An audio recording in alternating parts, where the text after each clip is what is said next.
The narrow streets of Luxembourg City were draped in the pale glow of evening lamps. Elise Schmidt, a woman in her late 30s, dragged her suitcase along the cobbled pavement. The autumn wind carried the scent of roasted chestnuts from the square, a scent that once meant home to her. She had been away for years, and tonight was meant to be a quiet homecoming. Elise stopped in front of a townhouse with ivy crawling across its stone facade. Her heart tightened. This was where she had left behind her happiest memories and where she expected warmth and recognition. She raised her hand to knock, trembling with anticipation. The door opened, revealing a boy no older than 12. His hair was golden under the dim light, his eyes cautious. Elise smiled softly, her voice breaking as she whispered, "I am home." The boy frowned, his lips parting in confusion. Then came the words that chilled her blood. "I think you have the wrong house." Elise froze. The air between them grew heavy. Every memory she clung to seemed to slip through her fingers. She looked past him into the hallway, half expecting to see familiar faces, but all she saw were shadows of strangers. The boy's gaze hardened as though guarding something. He stepped back slightly, as if fearing her presence. Elise's suitcase slipped from her grasp, the echo of its fall reverberating across the quiet street. Something was deeply wrong, and Elise knew, in that instant, that the truth behind this house was about to unravel piece by piece, no matter how painful it would be. Elise lingered outside the townhouse, her breath visible in the cold night air. The boy shut the door halfway, as though her presence was nothing more than a mistake. She pressed her palm against the wood before it could close. "Please," she said gently. "This is my house. My family lives here." The boy's eyes narrowed. "No. My father lives here, and you should leave." Before Elise could respond, footsteps echoed in the hallway. A tall man appeared behind the boy, his features sharp, his stance protective. Elise's heart skipped. The face looked achingly familiar, though time and distance had blurred it. "Who are you?" he demanded. His voice carried authority, as if he were accustomed to being obeyed. Elise swallowed hard. "It is me, Elise. I grew up in this house. This is my home." The man's gaze faltered for a second, a flicker of recognition passing through his eyes before vanishing beneath a mask of suspicion.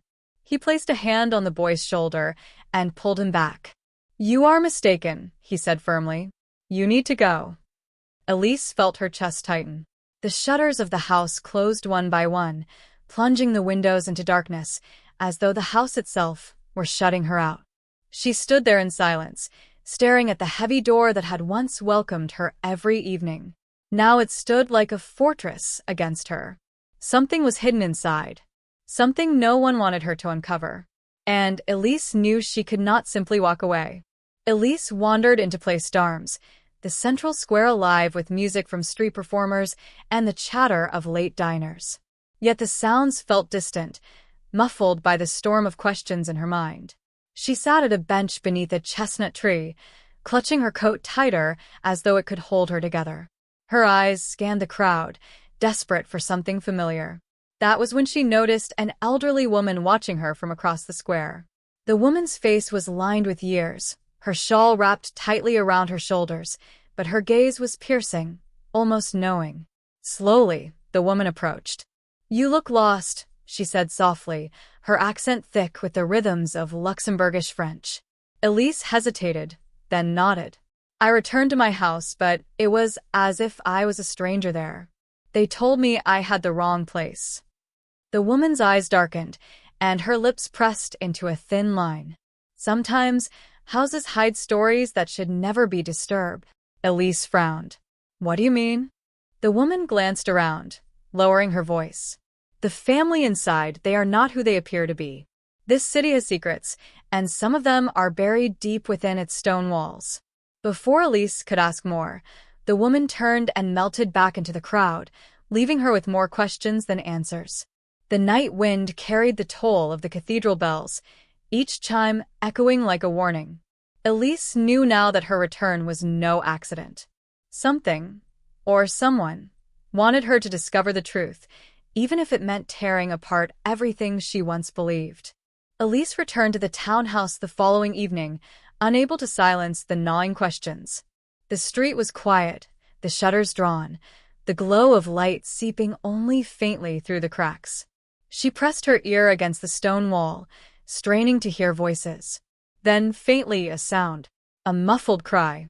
It was brief, almost swallowed by the night, but enough to make her blood run cold. Someone inside was not free. Driven by instinct, she circled to the back of the property.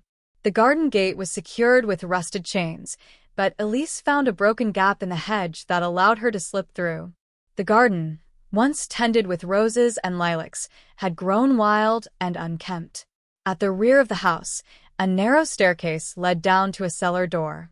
She tugged the handle, but it was locked tight. Kneeling, she pressed her cheek to the cold wood and listened. Again, she heard it, a whisper, too faint to decipher, followed by the scrape of metal against stone. Her heart pounded. She pulled back quickly when the door shuddered from the inside, as if someone had touched it in return. Elise stumbled backwards, her breath sharp in her throat. Whoever was trapped there was alive, and aware of her presence. A noise startled her. The sound of a window opening above. She looked up and saw the boy, staring down with those guarded eyes, his face half hidden by the curtains.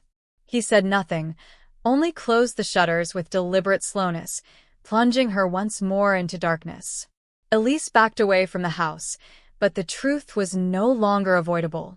Something or someone was locked inside, and she was the only one who knew.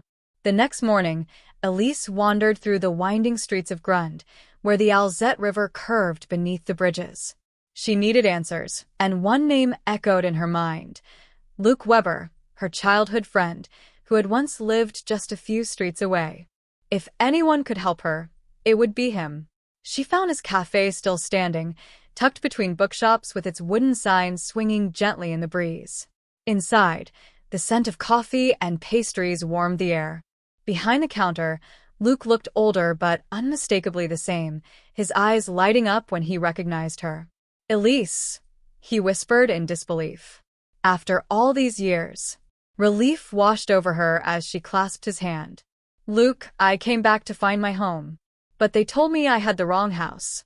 A man, a boy, they shut me out." Luke's expression shifted, his smile fading.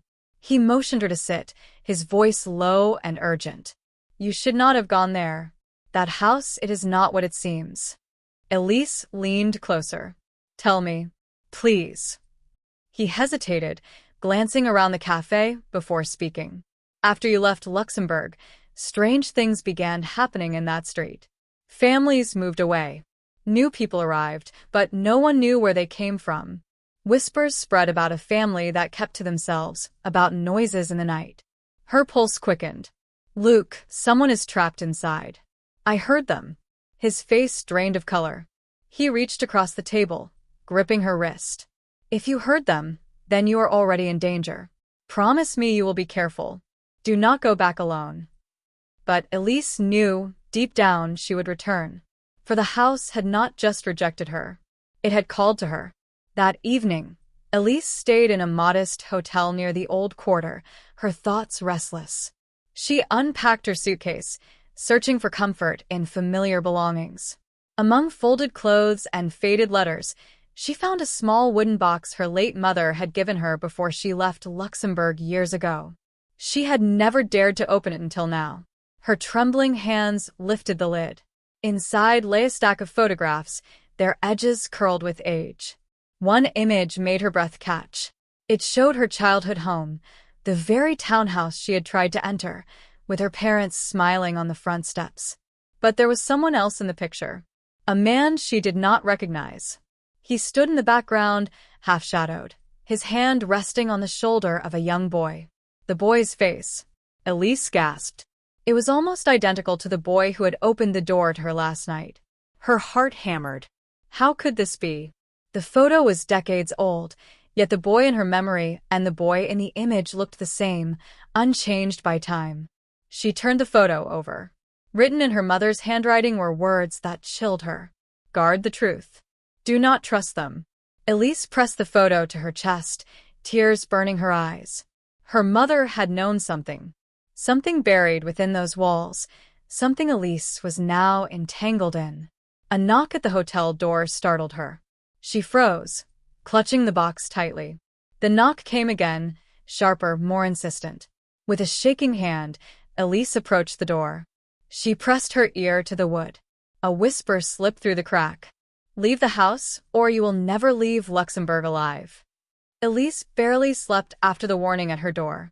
Morning light spilled across the hotel curtains, yet the sense of danger clung to her like a shadow. She returned to the wooden box, hoping it might hold another clue. Beneath the photographs, her fingers brushed against a folded sheet of paper, brittle with age. It was a letter, written in her mother's elegant hand.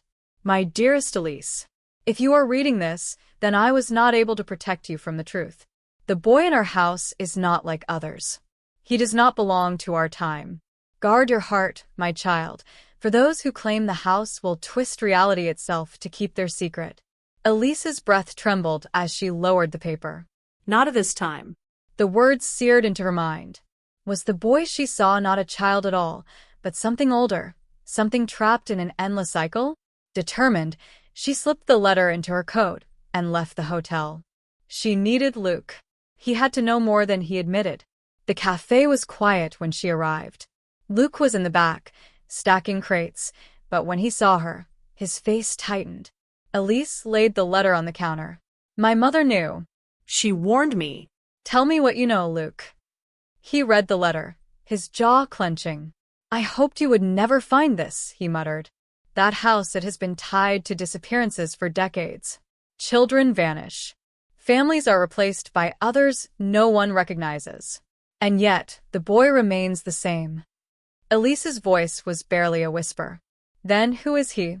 Luc looked at her with a sorrow she had never seen before.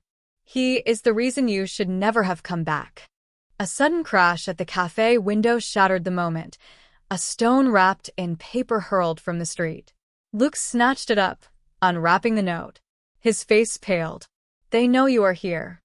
Elise and Luc rushed out of the cafe's back door, the note still crumpled in his fist.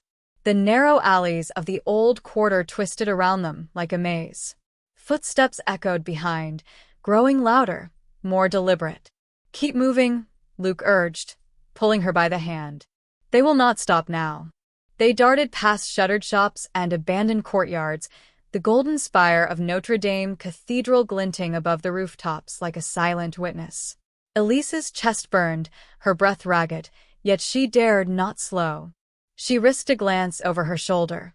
Dark figures in coats followed at a steady pace, their faces hidden, their movements too controlled.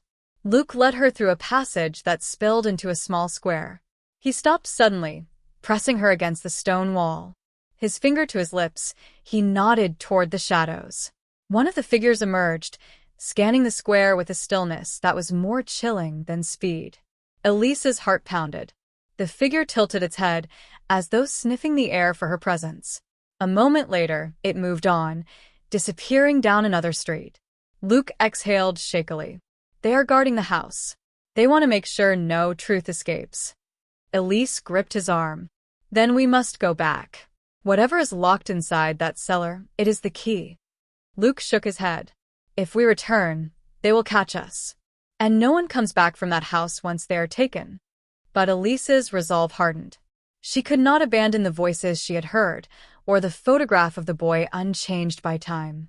As night settled once more over Luxembourg, Elise knew her path was already chosen. She would face the house again, even if it consumed her. Darkness cloaked the townhouse as Elise and Luc approached from the back garden.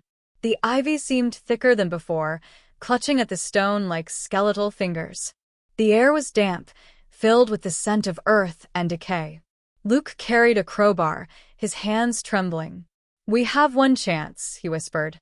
"Once we open that door, there is no turning back." Elise nodded, her pulse drumming in her ears. Together they crept down the narrow steps to the cellar. The locked door loomed before them, its wood scarred as though it had fought to stay shut. Luc wedged the crowbar into the frame and heaved. The wood groaned, splintering under the force. Elise held her breath, waiting for the inevitable sound of footsteps above, but the house remained eerily silent. At last, the door burst open. A stale gust of air rushed past them, carrying the faint scent of iron and candle wax. Elise raised her lantern and stepped inside. The cellar stretched into darkness, lined with shelves of dust-covered objects. At the far end stood a small iron cage. Inside, a figure stirred. Elise. The voice was a rasp, weak yet familiar. She gasped, stumbling closer. In the dim light she saw a woman, her own mother, or someone who looked impossibly like her, unchanged from the day Elise last saw her. Tears blurred her vision. "No, you cannot be here. You are gone." The woman reached a hand through the bars, her eyes glistening. "They kept me here. They keep us all. The house does not let its chosen leave." Luke pulled Elise back, his face ashen. Behind them, the door slammed shut with a thunderous crack. The lantern flickered, shadows swelling across the walls. From above, footsteps began to descend the stairs, slow, deliberate, unhurried. The boy's voice carried down the stairwell, calm and chilling. "You should not have come back, Elise." The cellar grew colder as the boy descended the stairs, each step echoing like a hammer against Elise's chest.